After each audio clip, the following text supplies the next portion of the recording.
함께하는 따뜻한 오늘 큐티온. 오바댜. 오바댜의 묵시라. 주 여호와께서 에돔에 대하여 이와 같이 말씀하시니라.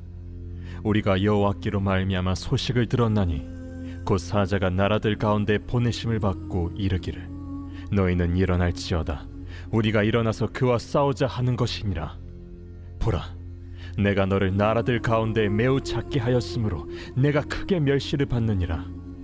너의 마음의 교만이 너를 속였도다.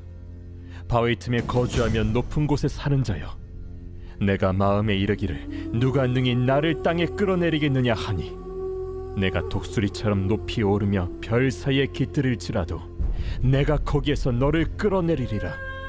여호와의 말씀이니라. 혹시 도둑이 내게 이르렀으며 강도가 밤중에 내게 이르렀을지라도 만족할 만큼 훔치면 그치지 아니하였겠느냐. 혹시 포도를 따는 자가 내게 이르렀을지라도 그것을 얼마쯤 남기지 아니하였겠느냐. 내가 어찌 그리 망하였는고, 에서가 어찌 그리 수탈되었으며 그 감춘 보물이 어찌 그리 빼앗겼는고. 너와 약조한 모든 자들이 다 너를 쫓아 변경에 이르게 하며 너와 화목하던 자들이 너를 속여 이기며 내 먹을 것을 먹는 자들이 내 아래에 함정을 파니 내 마음에 지각이 없음이로다. 여호와의 말씀이니라. 그날에 내가 에돔에서 지혜 있는 자를 멸하며 에서의 산에서 지각 있는 자를 멸하지 아니하겠느냐. 드마나, 내 용사들이 놀랄 것이라. 이로 말미암아 에서의 산에 있는 사람은 다 죽임을 당하여 멸절되리라. 내가 내 형제 야곱에게 행한 포악으로 말미암아 부끄러움을 당하고 영원히 멸절되리라.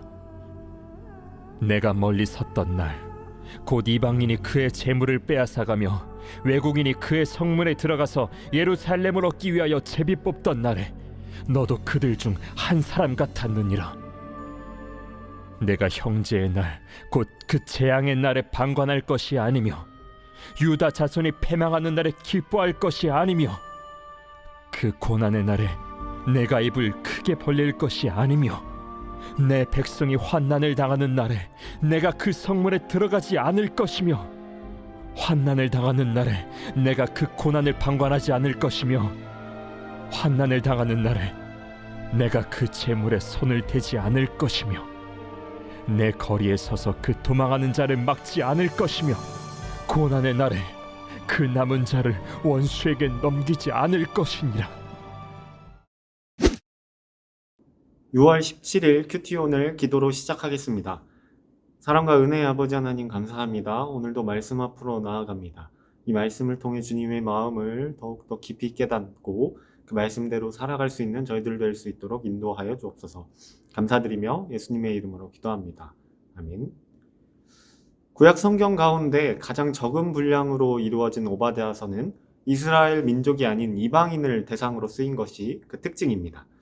1절에서는 이 말씀의 저자가 오바댜란 사실과 예언의 기본 대상이 에돔이란 사실을 밝히고 있으며 더 나아가 오바댜 말씀 전체 내용의 서론으로 에돔 정벌을 명하는 여호와의 사자의 메시지를 소개합니다. 이어서 2절부터 9절까지의 말씀에서는 에돔을 향한 여호와 심판의 주요 상황을 밝힙니다. 다른 예언서와 달리 회개를 촉구하는 내용이 없으며 오로지 여호와의 심판만이 선언되는 것이 그 특징이라 할 수 있습니다. 이 교만한 에돔을 몰락시키고자 하는 여호와의 분노와 의지, 그리고 에돔이 당해야 할 무자비하고 철저한 고통, 동맹군들의 배신으로 어리석게 당할 에돔인들의 수탈을 경고하고 있습니다. 그리고 10절부터 14절에서는 여호와께서 이처럼 철저히 에돔을 심판하는 근거를 들어 설명하고 있습니다. 에돔이 심판을 당한 것은 이방 나라가 선민을 침략할 때 형제국가로서 도움을 주기는커녕 오히려 적극적으로 그 침략을 동조하고 방관했던 행위에 따른 하나님의 심판임을 설명합니다. 여기서 언급된 에돔은 불다는 뜻으로 이삭의 장남이요 야곱의 쌍둥이 형이었던 에서의 별명이며 그의 후손들이 세운 나라를 가리킵니다. 당시 선민들 곧 유다는 하나님 앞에 범죄했으나 회개하지 않아 바벨론에 의해 멸망당하고 말았습니다. 그런데 당시 에돔은 이스라엘의 형제국으로 그들이 처한 비참한 상황을 보고 긍휼히 여기지는 못할 망정 도리어 그러한 바벨론의 파괴 행위에 동참하고 잔인하고 탐욕적인 일들을 유다 백성들 가운데 저지르고 맙니다. 7절을 보면 에돔 주변국들이 에돔에 어떻게 행할지가 나옵니다.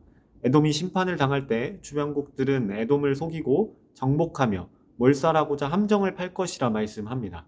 이 국가들은 에돔과 적대국이고 사이가 좋지 못했던 나라들이 아니라 약조한 국가들이라는 것을 우리는 알 수 있습니다.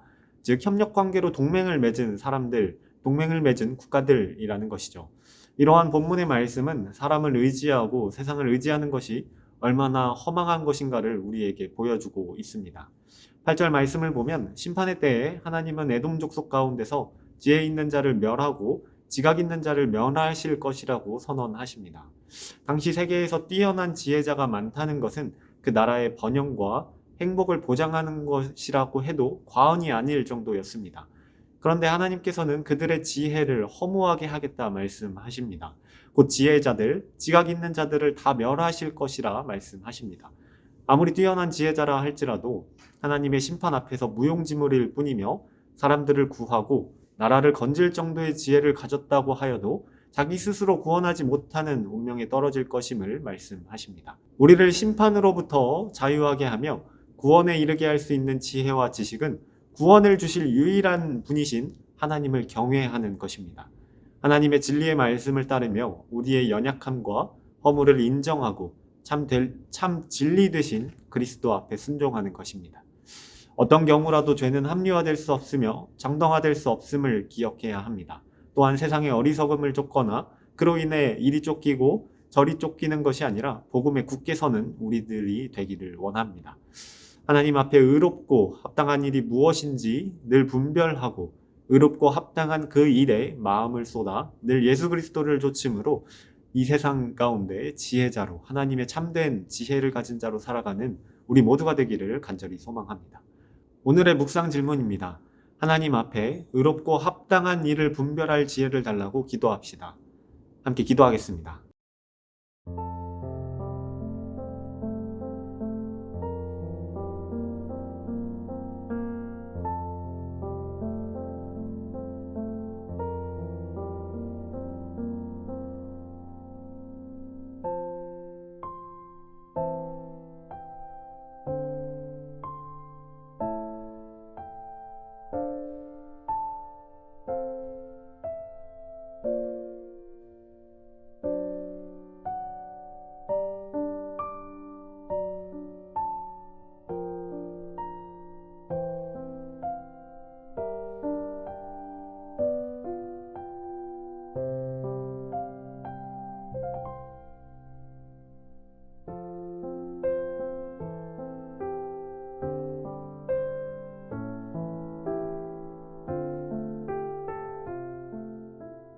사랑과 은혜의 아버지 하나님, 우리가 가진 참된 지혜와 지식은 하나님을 경외하는 것입니다.